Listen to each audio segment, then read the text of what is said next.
Okay, it's time, Raoul. We've been building it up for about 40 minutes. You're someone who's incredibly intelligent, has been active in the macro community for decades, knows people like Tudor Jones, Drunken Miller, all the big players, John Burbank, Moorhead, I could go on and on. What is the greatest asymmetrical trade that you've seen in decades? Well, we see asymmetric trades. You just mentioned one. It may be in the pharmaceutical space around certain compounds, stuff like that.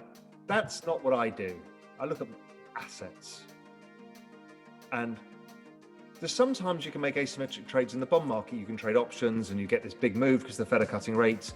You can make some good money. I've seen in my career some stock markets go up 10x, sometimes 12x. I've seen some emerging markets maybe go up 15x over a period of 10 years. But we now have an asset that is based around Metcalfe's law, which is the adoption of networks. That is an entire asset in its own right. That the more it adopts is the faster it goes up in price. And that's Bitcoin. Bitcoin, not only does it have upside, but it has potential upside for next year alone of 10x. We don't get that in asset prices. My guess is Bitcoin, and I'll come on to why, will probably get to somewhere north of 150,000, maybe 200,000, maybe 250 in the next 12 to 18 months. There has never been an asset that has performed as well as Bitcoin. It's the best performing asset in all recorded history, the best recorded asset in the last 5 years, the best performing asset in the last 2 years, the best performing asset year to date. Its ability to outperform everything else because it is not only an absolutely immaculate store of value, but it also has the network effects, Metcalfe's law, attached to it, where its technological advantages and its use case is vast. So if I'm looking as a family office and I'm thinking, okay, what is the one bet I should add to my portfolio?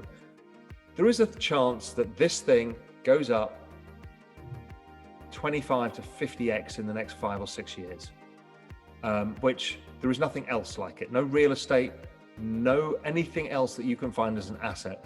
Now, what is very exciting is that the last time we all got excited about Bitcoin, it was a bunch of retail traders. This time, it's Paul Tudor Jones, it's Stan Druckenmiller, it's Rick Reeder from BlackRock, it's BlackRock themselves. Today,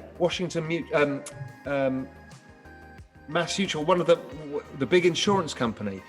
There's MicroStrategies, there's PayPal adopting it, there's Square adopting it. It is literally endless now. Who is buying this?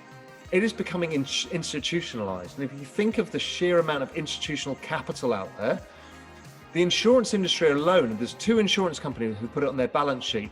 The insurance companies in the United States have $40 trillion balance sheet. The amount of money that we are able to front run legally as this capital comes into the space is gigantic. The RIA community, with its multiple trillions under management, they're just waiting for the ETF to get launched.